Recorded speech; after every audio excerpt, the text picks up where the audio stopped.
Hello दोस्तों, कैसे हो आप सब लोग। वेलकम टू डेटा उस्ताद। वर्तमान समय में भारत और पूरा विश्व कोविड-19 जैसी वैश्विक महामारी से जूझ रहा है और इसके पीछे नोवल कोरोना वायरस है जिसका अभी तक कोई वैक्सीन नहीं बना है।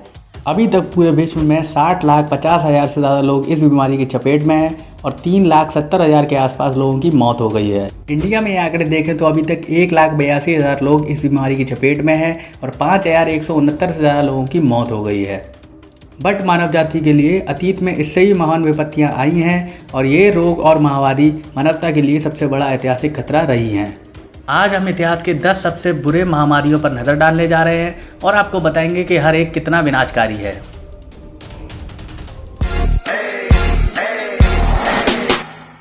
येलो फीवर 1600 के दशक से 1900 के दशक तक यह ग्रह पर सबसे अधिक भयभीत रोगों में से एक था।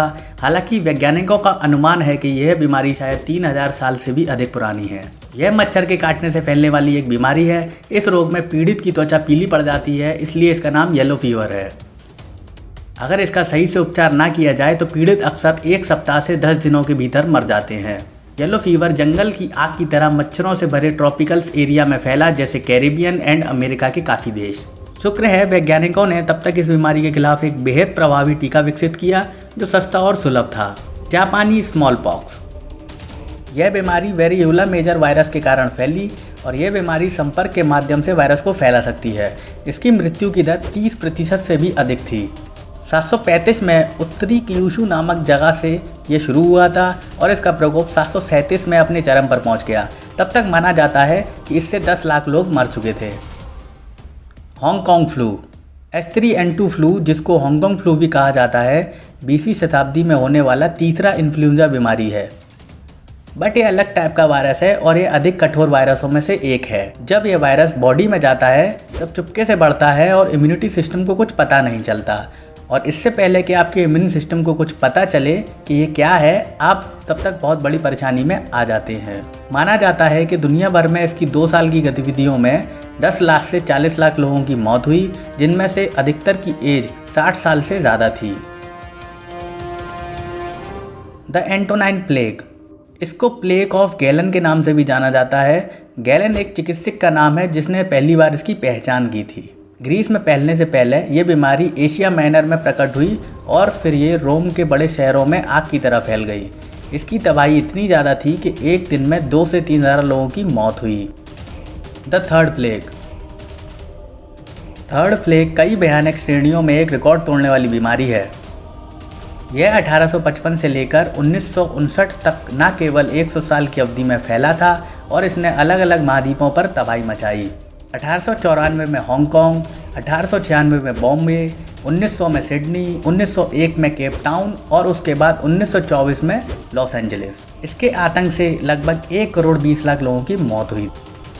HIV एड्स, यह लोगों में सबसे ज़्यादा जानी पहचानी सेक्सुअली ट्रांसमिटेड डिजीज़ है और इसको लोग HIV या एड्स के नाम से जानते हैं। यह रोग यौन संपर्क के माध्यम से या सुइयां या इन्फेक्टेड ब्लड के ट्रांसफ़र से फैलता है। बीमारी का एक्चुअल खतरा ये है कि यह कई बीमारियों की तुलना में काफ़ी समय तक लगभग लक्षणहीन रहता है, जिससे इस अवधि के दौरान बड़ी संख्या में लोग संक्रमित हो जाते हैं। आधुनिक HIV एड्स महामारी पहली बार 1981 में ज्ञात हुई थी और ये आज तक जारी है।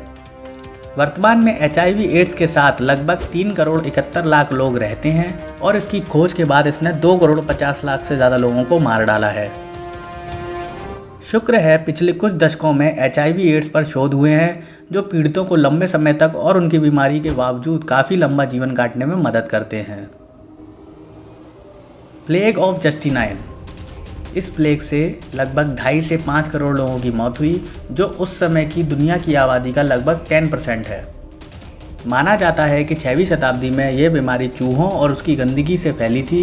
यह बीमारी एशिया में उत्पन्न हुई, लेकिन संक्रमित चूहों को अनजाने में रोमन व्यापार मार्गों के माध्यम से अफ्रीकी देशों में लाया गया था। बाकी प्लेगों की तरह यह बीमारी भी जंगल की आग की तरह फैलती गई और जहाँ भी गई मौत और विनाश लेकर आई। स्पेनिश फ्लू 1918 में वर्ल्ड वॉर 1 के बाद धरती पर फैला और इससे विश्व के लगभग 4 से 4.5 करोड़ लोगों की मृत्यु हो गई। ऐसा माना जाता है कि वर्ल्ड वॉर 1 के मैदानों से लौटने वाले सैन्य कर्मियों में इस बीमारी की उत्पत्ति हुई थी और बाद में यह सामान्य लोगों में आग की तरह फैल गया, जहां इसने विश्व की 1/3 हिस्से को संक्रमित कर दिया था। और हर फ्लू की तरह यह भी बच्चे और बूढ़ों के लिए ज़्यादा खतरनाक था और तब वैक्सीन ना होने की वजह से इसने बहुत तबाही मचाई। स्मॉल पॉक्स यानी चेचक। उपचार के माध्यम और टीके के विकास के पहले तक चेचक मानव जीवन के लिए एक बहुत बड़ा खतरा माना गया था। 1800 के दशक में यूरोप में यह माना जाता था कि इस वायरस से हर साल 5 लाख लोगों की मौत होती है। आज ये बीमारी वैश्विक स्तर पर वापस कर रही है, जिसका श्रेय ओवर प्रिविलेज लोगों को जाता है जो वैक्सीन पर विश्वास नहीं करते। Bubonic plague also known as the black death. हमने सबसे खराब को सबसे बाद के लिए बचा के रखा था। अब बात करते हैं इस बीमारी की। यह बीमारी 14वीं सेंचुरी में फैली और जो लकी थे वो इस बीमारी से जल्दी मर गए, बट जो अनलकी थे वो तड़प तड़प कर इस दुनिया को गिरता हुआ देखकर मरे। इस बीमारी की ना सहन होने वाली परेशानी और दर्द ने उनको एंड में लाकर ख़त्म कर दिया। ब्लैक डेथ ने यूरोप की आधी पॉपुलेशन को मार दिया था। इस बीमारी ने 4 साल तक बहुत तबाही मचाई और उससे 20,000 करोड़ लोगों की मौत हुई। यह बीमारी इतनी भयानक थी कि यूरोप को वापस प्लेग से पहले वाली पॉपुलेशन से मैच करने में लगभग 200 साल लग गए। इस बीमारी से वर्ल्ड वॉर 1 और वर्ल्ड वॉर 2 में हुई कंबाइंड मौतों की भी दुगनी लोगों की मौत हुई। तो ये था इस वीडियो का दी एंड। आई होप ये वीडियो आपको अच्छी लगी होगी। Remember to wash your hands and keep yourself safe. Thanks for watching this video and please like, share, comment and subscribe to our channel. We need your support। और आप video देखने के बाद like किया करो यार, क्योंकि जब आप लाइक नहीं करते हो और ऐसे ही चले जाते हो तो भाई समझ के बोल रहा हूँ यार, बुरा लगता है भाई, आप लोग भी जानते हो यार। हम आगे भी ऐसी वीडियोस लाते रहेंगे एंड आपको एंटरटेन करते रहेंगे। हमारी पिछली वीडियोस को सपोर्ट दें एंड ऐसे डेटा से संबंधित जानकारी के लिए हमारे चैनल को सब्सक्राइब करें एंड बेल आइकन को दबाएं। Stay safe and stay healthy.